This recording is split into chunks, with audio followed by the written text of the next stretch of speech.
It was a Thursday night at Precision Insurance when my life shattered into 1,000 pieces. I'd stayed late to finish some paperwork on a complicated fraud case. Ironic, considering what was about to unfold. As the company's lead investigator, I prided myself on spotting liars. That night proved I had a massive blind spot. The office gym was practically empty at 9 p.m., just the way I liked it. After an hour of weights and a punishing session on the treadmill, I headed to the locker room, muscles burning with that good kind of pain. I was about to round the corner when I heard the unmistakable voice of Dave Simmons, our risk assessment manager. "Poor Jack," he said, followed by a chuckle that made my blood freeze. "Guy's the best investigator in the company, and he has no clue his wife's been screwing Lucas for months." I stopped dead, my gym bag slipping from my suddenly numb fingers. The thud it made hitting the tile floor wasn't loud, but it was enough to make the voices inside go quiet. "Who's there?" asked another voice. "Mike from accounting." I could have walked away. I could have pretended I hadn't heard. Instead, I stepped around the corner, my face a careful mask. "Just me," I said casually, nodding at them both.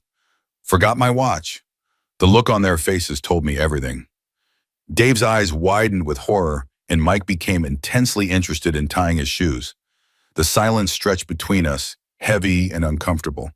"Jack, man, Dave started. I held up a hand. "Save it." I walked to my locker, opened it with steady hands, and retrieved my watch. I slipped it on, closed the locker, and turned to face them. "So," I said, my voice remarkably calm considering the hurricane inside me. "My wife and Lucas Rivers?" They exchanged glances, trapped. Mike nodded reluctantly. "How long?" "About 6 months from what we've heard," Dave admitted, unable to meet my eyes. "Look, Jack, most of us thought you knew and were just dealing with it privately. 6 months, half a year of lies, half a year of coming home to Clara, kissing her, sleeping beside her, all while she was secretly meeting that smug bastard from the legal department. Who else knows?" I asked, my voice dropping lower. "Everyone," Mike confessed. "They're not exactly discreet at company events." The realization hit me like a freight train, all those sympathetic glances in meetings. The conversations that stopped when I entered the break room. The knowing smirks from Lucas whenever we passed in the hallway. My colleagues hadn't just known, they'd been watching the whole humiliating spectacle unfold like some sick reality show. "Anything else I should know?" I asked, surprised by how steady my voice remained. Dave shifted uncomfortably. "They were at the Millbrook Hotel last Friday when you were in Dallas for that deposition. Lucas was bragging about it in the men's room to anyone who'd listen." The Millbrook, the same hotel where Clara and I had spent our 5th anniversary. "He said," Dave hesitated, looking at Mike for support. "What did he say?" I insisted, my voice deadly quiet. Mike sighed. "He said she was insatiable, that she complained you were always too tired or too busy, that she needed a real man who could satisfy her." Each word felt like a knife twisting in my gut, but I maintained my composure.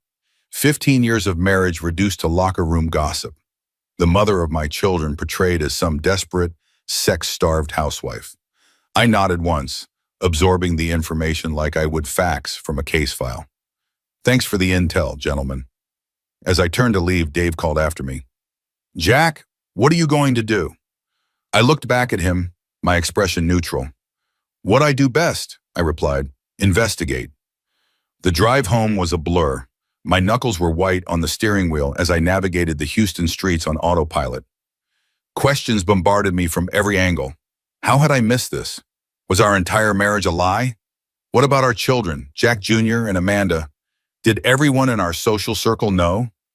Had Clara and Lucas laughed about me together? A memory surfaced, the company Christmas party 3 months ago. Clara had worn a red dress that hugged her curves, drawing appreciative glances from several men. I'd been proud, flattered even. Now I wondered, had she worn it for Lucas? I remembered how she disappeared for nearly 20 minutes. At the time, I'd assumed she was in the ladies' room. Now bile rose in my throat as other possibilities emerged.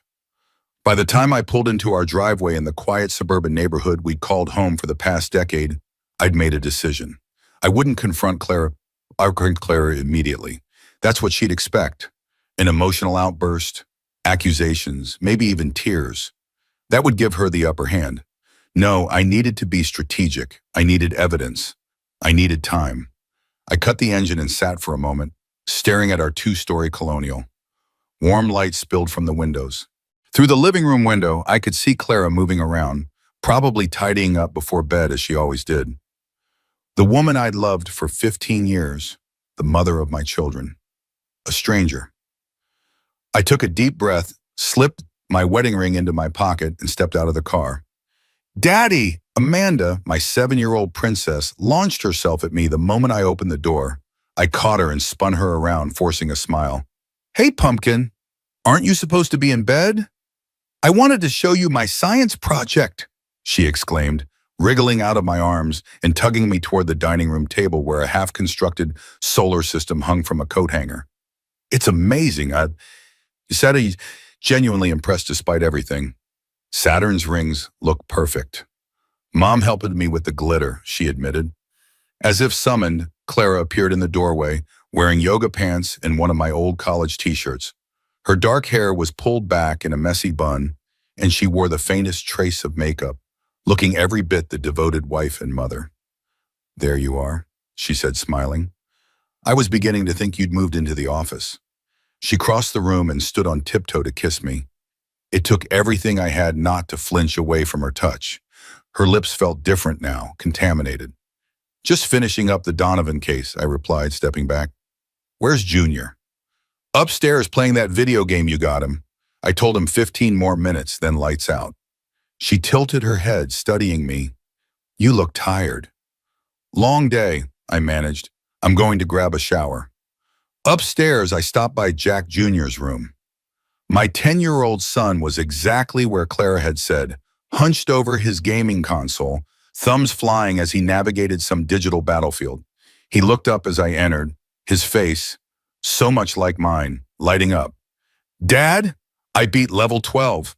Want to see? I sat beside him on the bed, listening as he enthusiastically explained the game's strategy.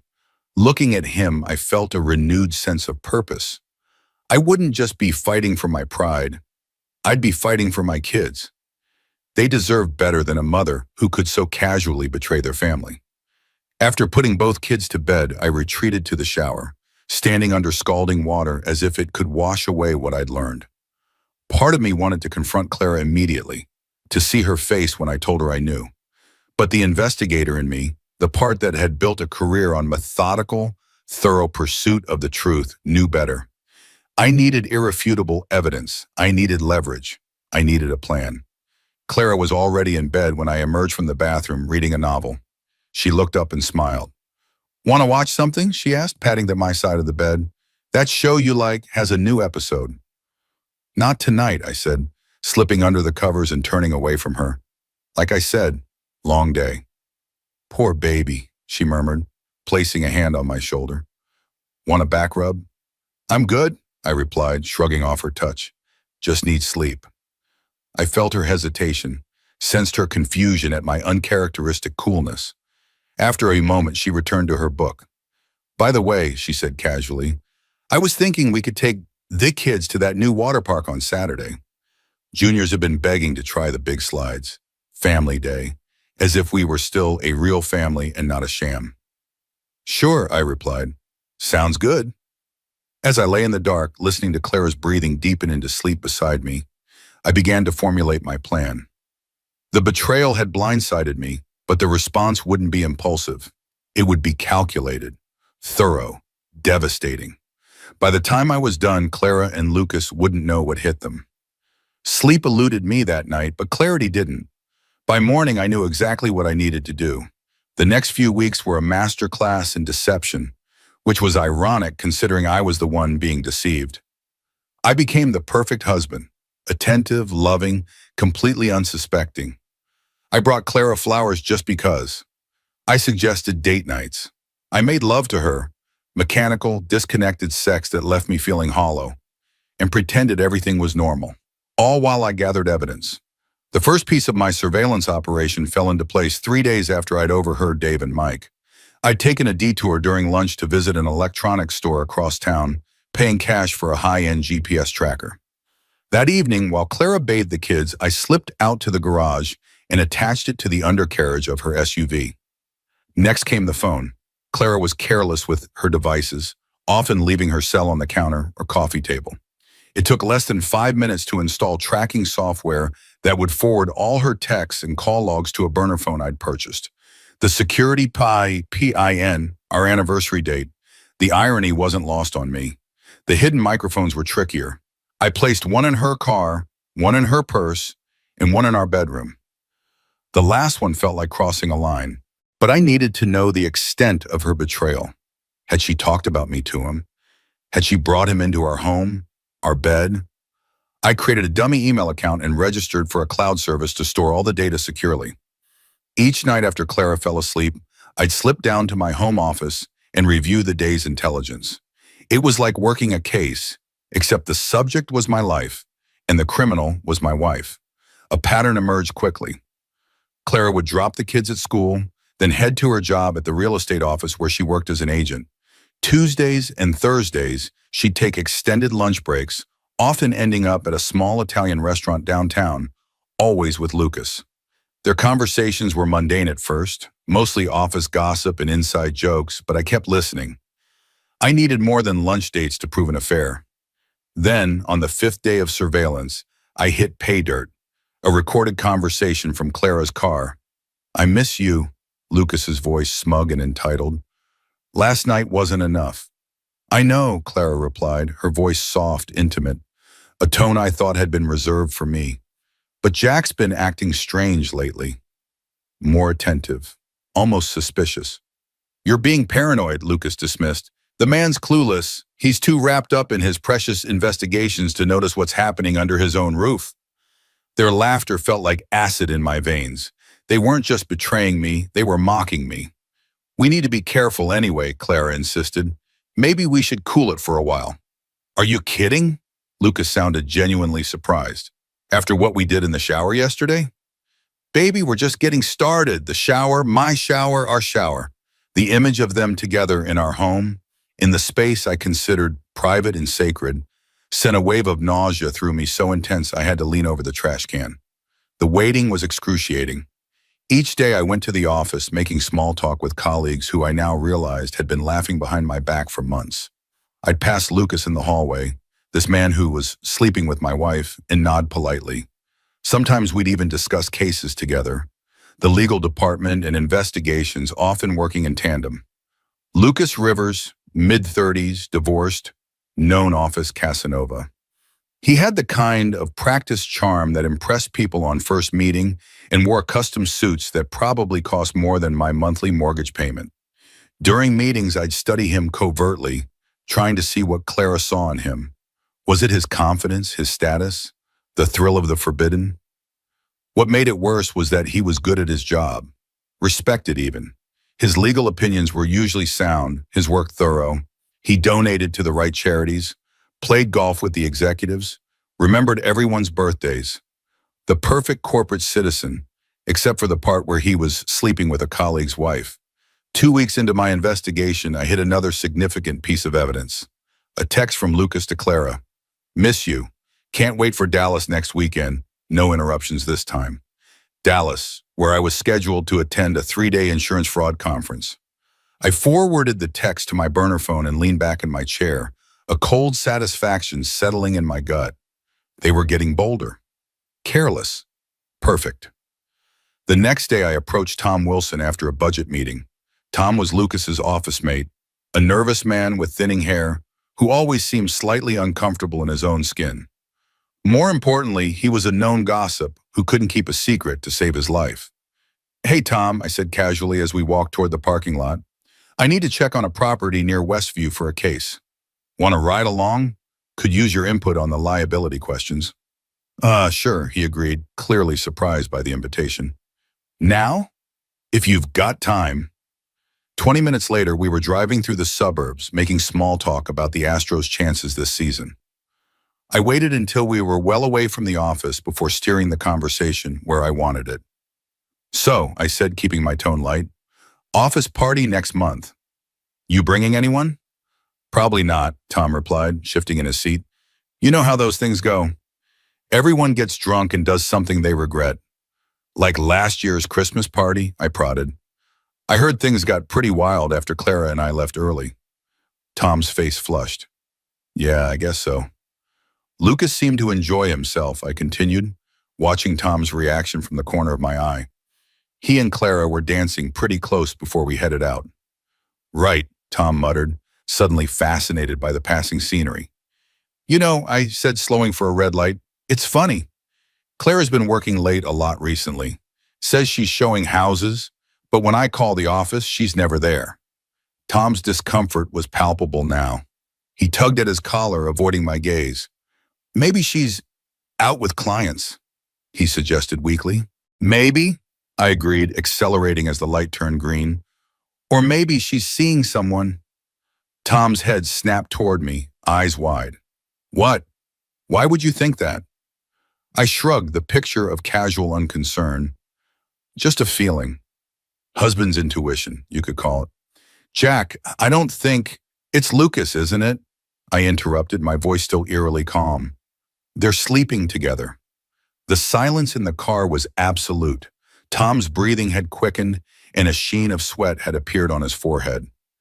I kept my eyes on the road, waiting. How did you... he finally began, then stopped. I know everything, I lied smoothly. I just want confirmation. Tom hesitated, clearly weighing his loyalties. Lucas is my boss, he said finally. I can't. Tom, I cut in. We've worked together for 8 years. You know me. Do I seem like the kind of man who'd make a scene? Who'd confront them publicly? I just need to know what I'm dealing with here. Another long pause, then, the Sunset Motel on Highway 59, he said, the words tumbling out in a rush. That's where they meet. Lucas keeps the room key in his desk drawer. Room 118. He swallowed hard. I'm sorry, Jack. I thought you knew. Everyone thought you knew. I nodded, absorbing this final piece of the puzzle. Thank you for your honesty. What are you going to do? Tom asked, echoing Dave's question from the locker room. I smiled slightly. Nothing drastic, just gathering facts for now. Tom looked unconvinced. Lucas has friends in upper management, he warned. He plays golf with the CFO. Noted, I replied, turning the car around. Now tell me about that liability question for the Westview property. Tom blinked, momentarily confused by the abrupt change of subject, but then eagerly followed my lead. We spent the drive back discussing the case as if the previous conversation had never happened. As I dropped him off at the office, Tom hesitated before getting out of the car. Jack, he said quietly, for what it's worth, I think it's disgusting. What they're doing, I mean. Clara's, well, she's making a mistake. A big one. I nodded once. Thanks, Tom. See you tomorrow. With the location confirmed, my next step was clear. I needed visual evidence, not just for myself, but for what would come after. The following day, I borrowed surveillance equipment from the company inventory, a high-definition camera with excellent night vision capabilities, normally used for staking out suspected insurance fraudsters. No one questioned me. Equipment sign-outs were routine in my position. That weekend, I told Clara I was leaving for the Dallas conference a day early. To get settled in, I explained over breakfast, watching her reaction carefully. Oh, she said, and I caught the flicker of calculation in her eyes. I thought you weren't leaving until Friday morning. Change of plans, I replied, sipping my coffee. The opening keynote was moved up. I'll need to be there Thursday night. I see, she said, and I could practically see the text she'd be sending Lucas the moment I was out the door. Will you call when you arrive? The kids will want to say goodnight. Of course, I promised. I'd never forget that. I kissed her goodbye, embraced my children, and loaded my suitcase into the car. Then I drove exactly 6 blocks away, parked in a grocery store lot, and waited. 20 minutes later, Clara's SUV passed by, headed in the direction of her office. I gave her another 10 minutes, then circled back to our neighborhood, parking a few houses down with a clear view of our driveway. The wait was excruciating. Hours passed. I answered work emails on my phone, made a few calls to maintain the illusion I was on the road to Dallas. Around noon, movement caught my eye. Clara's SUV pulled into the driveway. She emerged looking flushed, hurried. She entered the house and emerged 15 minutes later with an overnight bag. My heart pounded as I watched her toss the bag into her car and check her appearance in the rearview mirror. She applied fresh lipstick, fluffed her hair, and adjusted her blouse to show more cleavage. The calculated nature of it, the premeditation, made my stomach turn. This wasn't a moment of weakness or a one-time mistake. This was a woman preparing for a planned rendezvous, a woman who had been living a double life for months. I followed at a safe distance as she drove to the Sunset Motel. The place was exactly what you'd expect, a single-story sprawl of rooms with peeling paint and flickering neon. Clara parked near room 118, glanced around nervously, and hurried inside with her bag. I circled the lot, finding a discreet spot with a clear view of the room's door. Less than 10 minutes later, a sleek black Audi pulled in, Lucas's car. He practically swaggered to the door, not bothering with the furtive glances Clara had employed, as if he had nothing to hide, as if he had every right. Once he disappeared inside, I grabbed the surveillance camera and made my way to the back of the motel. Most of these older places had windows that faced out to a service area. Sure enough, room 118's bathroom window was partially open, the cheap blinds not quite reaching the sill. I set up the camera on a tripod behind a dumpster, adjusting the zoom and angle until I had a partial view into the room. Not enough to be voyeuristic, but enough to confirm what I already knew. I started the recording, locked the equipment in place, and returned to my car. The waiting was the hardest part, sitting there knowing what was happening just yards away. My mind filled in the blanks, torturing me with images I'd never be able to unsee. I tried to distract myself with work emails, but my concentration kept slipping. After what felt like an eternity, but was probably only 2 hours, the motel room door opened.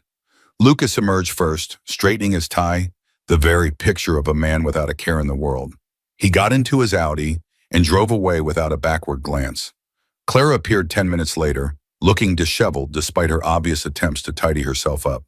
She walked to her car with the slightly uneven gait of a woman who'd been thoroughly bedded, and the sight of it sent a surge of rage through me, so powerful I had to grip the steering wheel to stay in place. Once she was gone, I retrieved the camera. I didn't watch the footage immediately. Some pieces of your life you can't unsee, and I wasn't ready for that particular wound yet. Instead, I drove to a hotel on the other side of town and checked in under the company account, maintaining my Dallas alibi. That night, I called home as promised. Clara answered on the first ring, her voice warm and maternal. "The kids were just asking about you," she said. "How was the drive?" "Fine," I replied. "Traffic was light." "How's everyone there?" "Good. Amanda has a play date tomorrow with Zoe from down the street, and Junior has baseball practice. Oh, and I might show a house in the evening, so Mrs. Peterson will watch them for a few hours." More lies. So effortless. So practiced. "Sounds good," I said. "Put the kids on, would you?" I spoke with Junior about his baseball game and listened to Amanda describe her day at school in enthusiastic detail. When Clara came back on the line, I kept the conversation brief. "I should get some sleep," I told her. "Early start tomorrow." "Of course," she replied. "Love you." The words hit me like a physical blow. How many times had she said those exact words to me, only to whisper them to someone else hours later? "You too," I managed and hung up.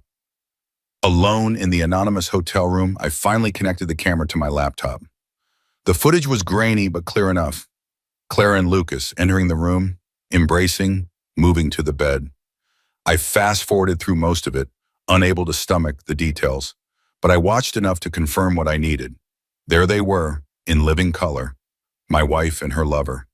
The evidence I'd been gathering for weeks, the final nail in the coffin of my marriage. I saved the file to an encrypted drive, then closed my laptop and lay back on the hotel bed, staring at the ceiling. The strange thing was, I felt nothing, not rage, not despair, not even hatred. Just a cold, clear purpose. The kind of clarity that comes when you've faced your worst fear and survived it. I slept surprisingly well that night. The hard part was over. Now came the reckoning. I returned home Sunday evening as scheduled, playing the role of the oblivious husband to perfection. Clara was solicitous, asking about the conference, listening attentively to my fabricated accounts of panels and networking events. If she noticed anything off about my behavior, she gave no indication. "The kids missed you," she said as we prepared for bed that night. "Especially Amanda. She made you a welcome home card, but she fell asleep before you got back."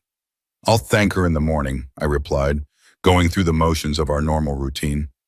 Clara slipped into a silky nightgown, one I hadn't seen before, and approached me with that look in her eyes. The one that used to make my heart race, now it just made my skin crawl. "I missed you too," she murmured, running her hands up my chest. "The bed feels empty without you." I briefly wondered if she'd worn that nightgown for Lucas, if she'd said those same words to him. The thought made my stomach clench, but I managed to smile. "I'm pretty beat," I said, gently disentangling myself. "Rain check?" A flicker of annoyance crossed her face. "You've been beat a lot lately," she observed. "Is everything okay?" "Just work stress," I assured her. "This Donovan case is complicated, and I'm worried about the quarterly review coming up." She nodded, accepting the lie easily, just as I had accepted hers for months. "Well, get some rest. I want my energetic husband back." The irony of her complaining about my lack of energy after spending the weekend with her lover wasn't lost on me. But I just nodded and turned away, counting the hours until Monday morning, when my plan would finally come together. Monday morning, I arrived at the office early and requested a meeting with Richard Sloan, the company's executive vice president and my direct supervisor. Richard was old school, a former Marine with a zero-tolerance policy for dishonesty and a fierce loyalty to those he considered his people. More importantly, he was one of the few people at Precision Insurance who wasn't in Lucas's social circle. "Jack," he greeted me, rising from behind his imposing desk. "What can I do for you?" "I need to discuss a sensitive matter," I replied, closing his office door behind me. "It concerns Lucas Rivers and a personal situation." Richard's expression shifted subtly. "I see," he said, gesturing to the chair across from him. "Have a seat." For the next 30 minutes, I laid out my case methodically, professionally. I explained what I'd discovered about Clara and Lucas's affair. I presented the evidence I'd gathered, text messages, GPS data showing their meetings, the video footage from the motel. Throughout my presentation, Richard listened without interruption, his face impassive. "That's a hell of a situation," he said when I'd finished. "I'm sorry you're going through this, Jack." "Thank you, sir," I replied. "But there's more." This was the gamble, the piece I wasn't entirely sure about, but strongly suspected based on comments Lucas had made in meetings, inconsistencies I'd noticed in case files he'd handled. "I believe Lucas may be involved in something irregular with the Westside development claims." Richard's eyebrows shot up. "That's a serious accusation." "I know," I acknowledged. "And under normal circumstances, I wouldn't mix personal and professional matters. But while investigating my personal situation, I noticed patterns that concern me." I pulled out a second file, this one containing financial records, email exchanges, and settlement amounts for cases Lucas had handled over the past year. Nothing definitive, but enough discrepancies to raise red flags. "These 5 claims," I explained, pointing to a spreadsheet, "all involved properties in the Westside development. All were handled by Lucas, all settled for amounts significantly higher than our standard matrix would indicate, and all were paid to shell companies that trace back to Hudson Holdings." Richard frowned, studying the documents. "And Hudson Holdings is owned by Brandon Hudson, who happens to be a regular in Lucas's golf foursome, the same Brandon Hudson who's developing the Westgate Commons project, which Lucas has been pushing our investment division to fund." Richard leaned back in his chair, his expression thunderous. "So you're suggesting Lucas has been inflating settlements to funnel company money to his friend Hudson, potentially in exchange for kickbacks or investment opportunities?" "I'm suggesting it warrants investigation," I corrected carefully. "The patterns are concerning, but I don't have concrete proof of wrongdoing. Yet." Richard stared at me for a long moment, then pressed his intercom button. "Janet, cancel my 10 o'clock, he instructed his assistant, And ask Lucas Rivers, Tom Wilson, and he looked at me questioningly. Clara Harper, I supplied. She's at Premier Realty. And Clara Harper from Premier Realty to come to my office immediately. Tell them it's urgent. I hadn't expected things to move this quickly. Sir, Richard's expression was grim. I've had concerns about some of Lucas's dealings for months. Nothing I could put my finger on, just intuition. If what you're showing me pans out, this could be serious. As for the personal matter, he shook his head. Company policy is clear about relationships between employees. Lucas should have disclosed any involvement with your wife, especially given his position in legal and your role in investigations. The potential conflicts of interest alone. He trailed off as his phone buzzed. Yes, Janet. Good. Send them in when they all arrive. The next 20 minutes passed in tense silence as we waited. I used the time to center myself, to prepare for coming face-to-face with Clara and Lucas in this context. When they finally filed into Richard's office, the confusion on their faces was evident. Clara spotted me first, her expression shifting from puzzlement to alarm. Jack, what's going on? Lucas entered next, followed by a visibly nervous Tom. The door closed behind them with a soft click that somehow sounded final. Thank you for coming, Richard began, his tone formal. Please take a seat. There weren't enough chairs for everyone. Clara and Lucas sat, while Tom remained standing awkwardly by the door. I stayed in my original position to Richard's right. Mr. Rivers, Richard continued, are you familiar with our company's policy regarding disclosure of personal relationships between employees or affiliated parties? Lucas blinked, clearly thrown by the question. Of course, he replied smoothly. Section 7 of the Employee Handbook.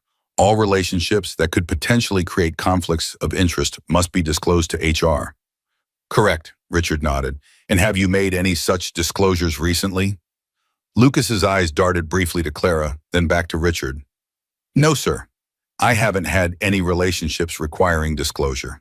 I see. Richard turned to Clara. Mrs. Harper, you're not an employee of Precision Insurance, but you are married to one of our senior investigators. Are you currently involved in a relationship with Mr. Rivers? The color drained from Clara's face. She looked at me, her eyes pleading. I met her gaze steadily, revealing nothing. That's a personal matter, she stammered. I don't see how it's relevant to... It's relevant, Richard cut in, because your husband has brought to my attention evidence suggesting not only an inappropriate relationship, but potentially serious ethical violations related to company business. Lucas sat up straighter, his charm vanishing into something harder, more calculating. What kind of evidence? He demanded. In answer, Richard turned his computer monitor around, showing a still image from the motel footage. The room went silent. Clara's hand flew to her mouth. Lucas's face darkened. You've been spying on us? He sputtered, glaring at me. I've been investigating, I corrected calmly. It's what I do. This is harassment, Lucas insisted, looking to Richard. He can't just... Mr. Rivers, Richard interrupted, the nature of your personal relationship is, frankly, the least of my concerns at the moment. He pushed forward the file containing the financial discrepancies. I'm more interested in your explanation for these settlement patterns. Lucas stared at the file, his expression shuddering. I don't know what you're implying. I'm not implying anything yet, Richard replied. I'm asking for an explanation. As Lucas fumbled through increasingly weak justifications for the suspicious settlements, I watched Clara. She sat rigid in her chair, hands clasped tightly in her lap, eyes fixed on a point on the wall. She looked small, diminished. Tom, still by the door, had gone pale. Mr. Sloan, he interjected suddenly, I think I should mention that I've been aware of some irregularities in the West Side claims. Lucas's head whipped around. Shut up, Tom. But Tom, perhaps sensing which way the wind was blowing, continued. Lucas asked me to alter some of the damage assessments on those properties. He said it was to expedite the claims, but the numbers never matched the original reports. You lying little, Lucas began, half rising from his seat.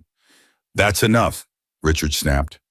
Mr. Wilson, I'll need a full statement from you. Miss Jankowski from HR will assist you with that. Mr. Rivers, consider yourself suspended pending a full investigation. Security will escort you to clear out your desk. Lucas stood, his face contorted with fury. This is a setup, he hissed, pointing at me. He's just doing this because he can't keep his wife satisfied. I didn't respond, didn't need to. The evidence spoke for itself. Richard pressed his intercom again. Janet, please send up security and contact HR. As Lucas was escorted out, still protesting, Clara remained seated, looking shell-shocked. Richard glanced between us awkwardly. Mrs. Harper, he said finally, as this is primarily a company matter regarding Mr. Rivers, you're free to go. However, given your connection to the situation, we may need to speak with you again as the investigation progresses. Clara nodded mutely, rising on unsteady legs. She paused at the door, looking back at me. Jack, we'll talk at home, I said quietly. After she left, Richard turned to me with a heavy sigh. That was difficult to watch. Are you all right? I'm fine, I assured him. It needed to be done. Take the rest of the day, he suggested. Hell, take the week if you need it. This is going to get messy and you've been through enough already. Thank you, sir, but I'd rather stay busy. There's the Donovan case to wrap up and… Jack, Richard interrupted firmly. Go home. Deal with your personal situation. That's an order. I nodded reluctantly. Yes, sir. As I gathered my things from my office, I could feel the stares of my colleagues, could hear the whispers already spreading through the building. The story would be all over the company by lunchtime. But strangely, I didn't care. Let them talk. Let them know what had happened. At least now they'd be talking about how I'd exposed the truth, not how I'd been too blind to see it. I drove home slowly, in no hurry to face what awaited me there. When I arrived, Clara's car was already in the driveway. I sat in my car for several minutes, gathering my thoughts, preparing for the final act of this painful drama. Inside, I found her sitting at the kitchen table, her makeup streaked with tears, a half-empty glass of wine in front of her. She looked up as I entered, her eyes red-rimmed and pleading. How long have you known? She asked, her voice barely above a whisper. Long enough, I replied, remaining standing. About 3 weeks. And you've been, what? Spying on me? Following me? Recording me? Her tone held a note of accusation, as if somehow I was the one who'd done something wrong. I've been gathering evidence, I corrected, making sure I had the full picture before acting. You humiliated me in front of your boss, she said, a flash of anger breaking through her tears. You could have confronted me privately. Like you privately humiliated me in front of my entire office for months, I countered, my voice still unnervingly calm. Everyone knew, Clara. Everyone except me, she flinched. It wasn't like that. Then what was it like, I asked. Explain it to me. Help me understand how my wife of 15 years ended up in a cheap motel with another man. I made a mistake, she said, reaching for my hand across the table. I stepped back, avoiding her touch. Jack, please. We can work through this, for the kids, if nothing else. The kids, I echoed. Yes, let's talk about them. What were you planning to tell them when you eventually left me for Lucas? Or was he just a fling? One of many. It wasn't like that, she repeated. Lucas, he made me feel special, desired. It had been so long since you looked at me that way. I almost laughed at the predictability of it, the classic excuse. It wasn't her fault. It was mine for not making her feel special enough. I've been working 60-hour weeks to provide for this family, I said quietly, to give you and the kids the life you wanted. The house, the cars, the private schools. And while I was doing that, you were sleeping with a man who, by the way, is now being investigated for fraud. Good judgment there, Clara. Really top-notch. She winced. Is that true? About the fraud? Yes, I confirmed. Lucas has been running a scheme with property settlements, funneling company money to a developer friend of his. He'll probably face criminal charges when the investigation is complete. Clara paled. I didn't know. There's a lot you didn't know about your boyfriend, I said, just like there's a lot I didn't know about my wife. She started crying again, softer now. What happens now? I'd been asking myself the same question for weeks. In the beginning, anger had clouded my judgment. I'd fantasized about dramatic confrontations, public humiliations, scorched earth divorces. But as the evidence mounted and the reality of Clara's betrayal sank in, those fiery emotions had cooled into something harder, more resolute. Now, I said calmly, you pack your thing and leave. Her head snapped up. What? You heard me. This house, this marriage, it's over. I want you gone by the time the kids get home from school. You can't just throw me out, she protested. This is my home too. The kids will stay with me, I finished firmly. You can see them on weekends, supervise visits until I'm confident you won't try to turn them against me or expose them to your lifestyle choices. That's not fair, she whispered. I'm their mother. And I'm their father, I replied, a father who hasn't betrayed his family, a father who puts his children first. Unlike their mother, who was too busy having afternoon trysts to pick them up from school on time. Clara flinched as if I'd struck her. You're punishing me. No, I corrected her. I'm protecting my children and myself from someone who's proven she can't be trusted.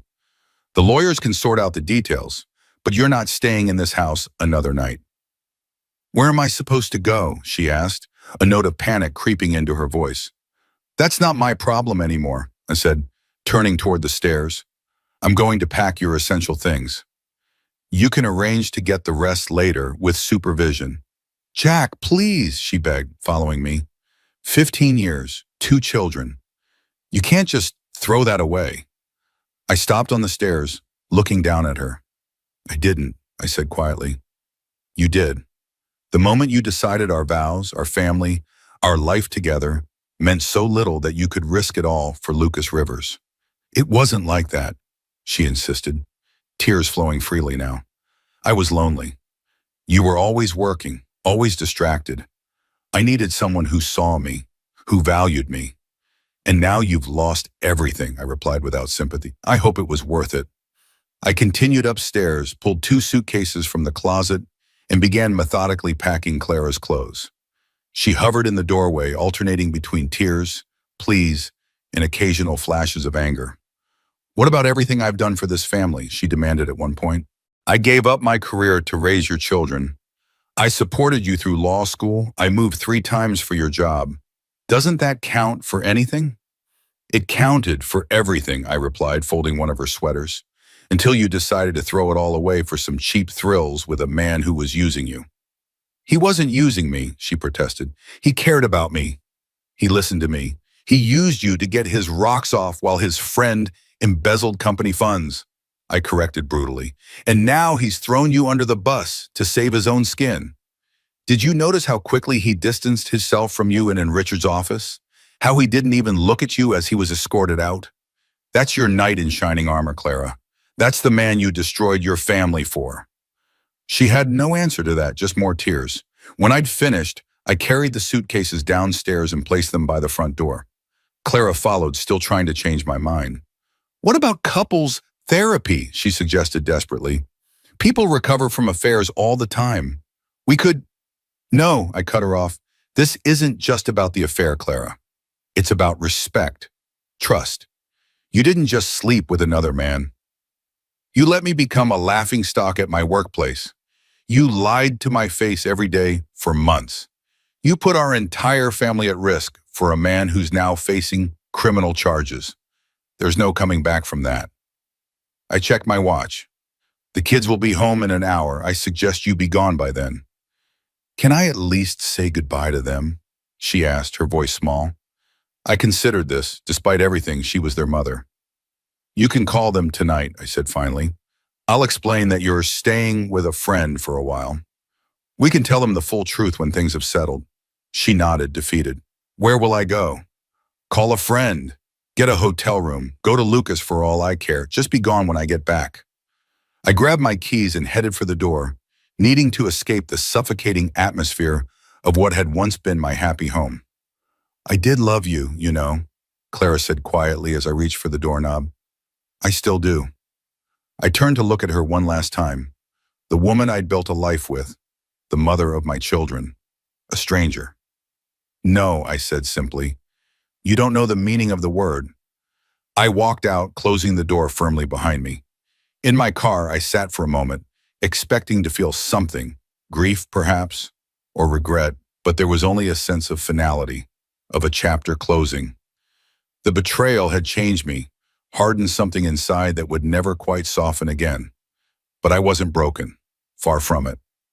I drove to pick up my children from school, arriving early to collect my thoughts. As I waited in the pickup line, I considered the challenges ahead. Single parenthood, divorce proceedings, workplace gossip. None of it would be easy, but I'd face it all with the same methodical determination that had exposed the truth.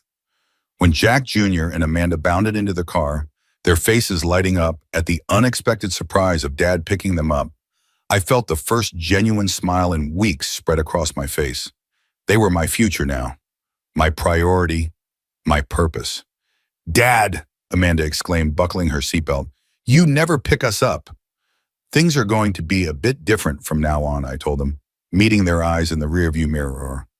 But different can be good. Trust me on that. As we drove away from the school, I didn't look back.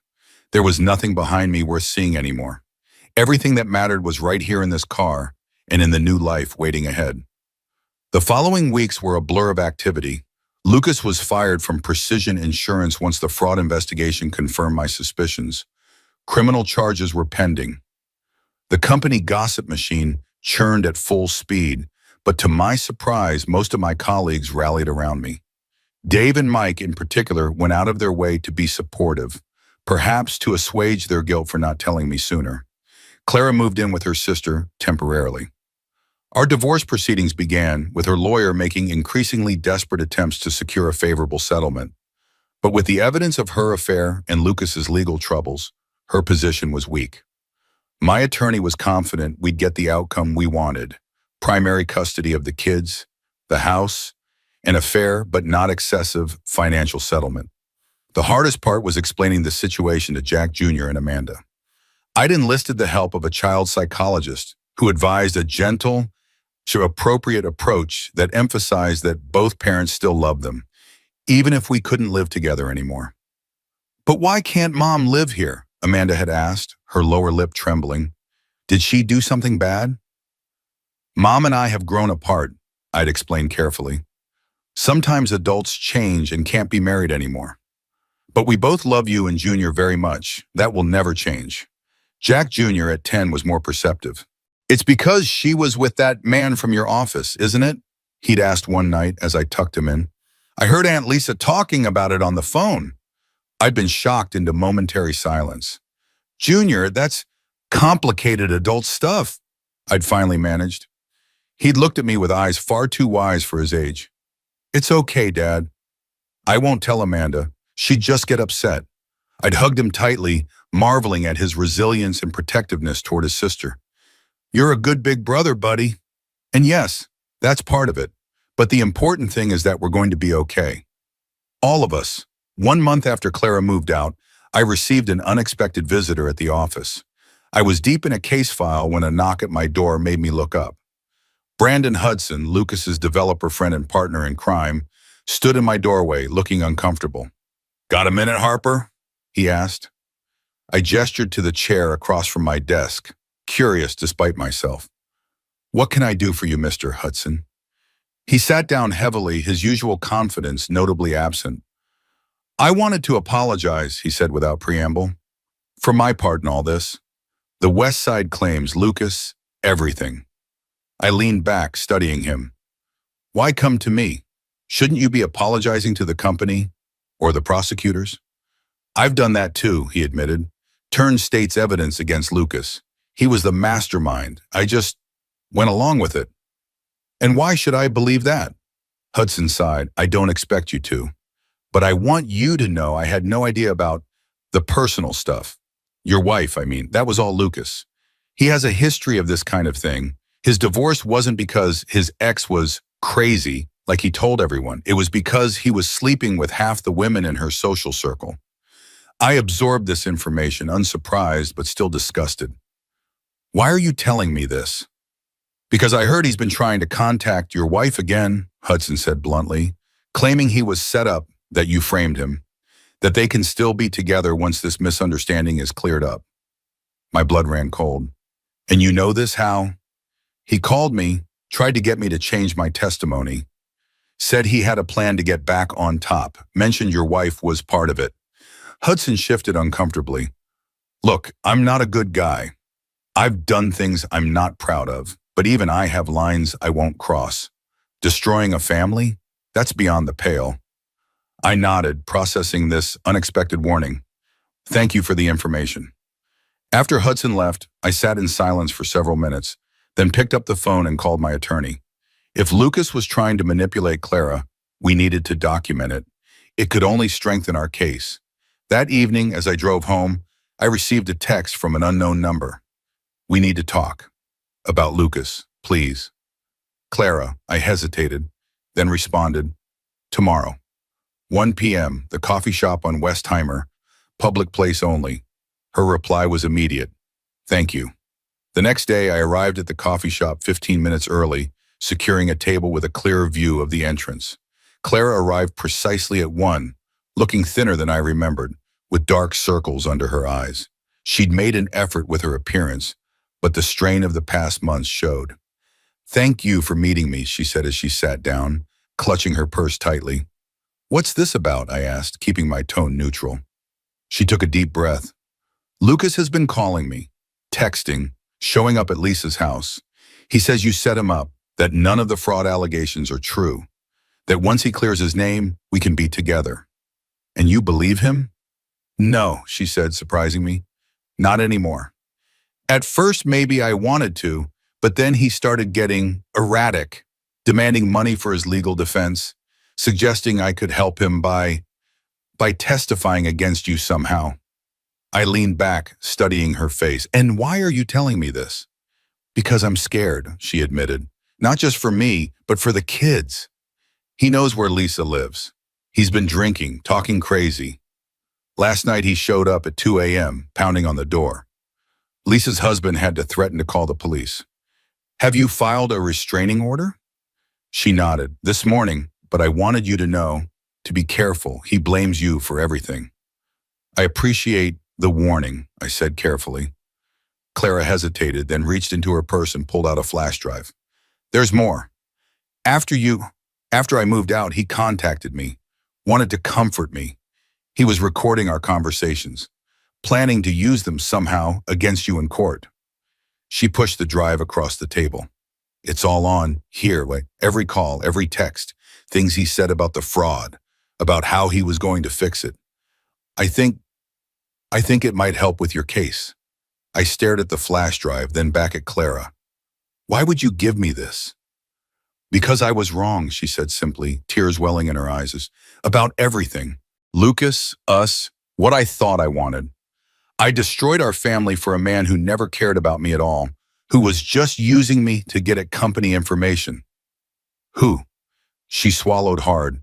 Who laughed about it with his friends, called me his inside source at Harper's house. The raw pain in her voice was impossible to miss, but I felt strangely detached from it. Her suffering no longer affected me the way it once would have. I'm sorry for what he did to you, I said finally, but that doesn't change what you did to us. I know, she whispered. I don't expect forgiveness, Jack. I don't even deserve it. I want to do one right thing, to help make sure he can't hurt anyone else the way he hurt us. I picked up the flash drive, turning it over in my fingers.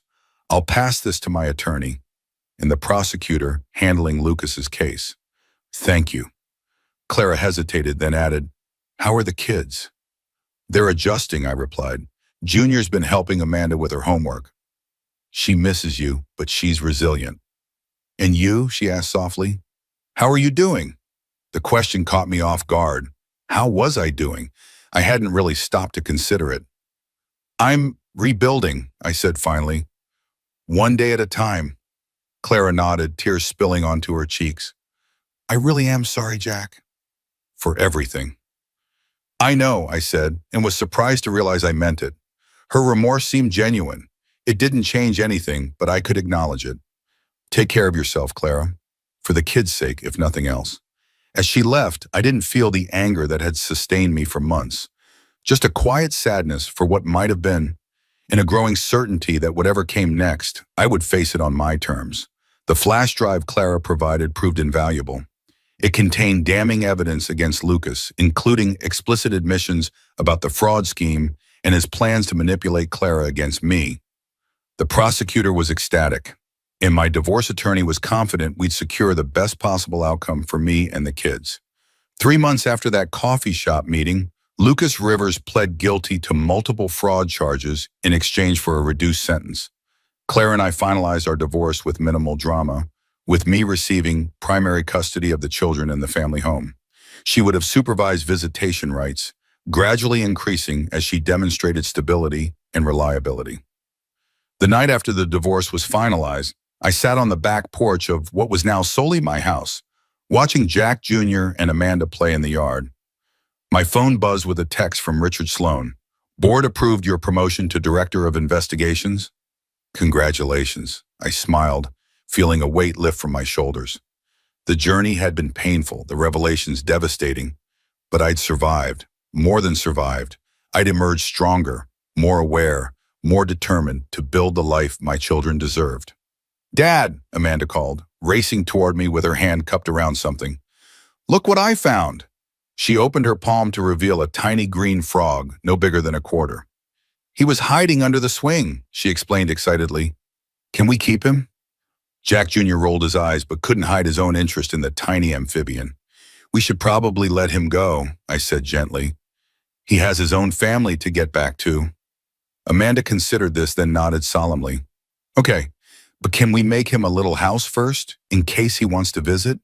"I think that's a great idea," I replied, pulling her into a one-armed hug. As the kids busied themselves creating a miniature frog habitat near the garden, I leaned back in my chair and looked up at the evening sky. The future wasn't what I'd planned, but it was mine to shape. Mine and my children's. And for the first time in months, that felt not just acceptable, but full of possibility.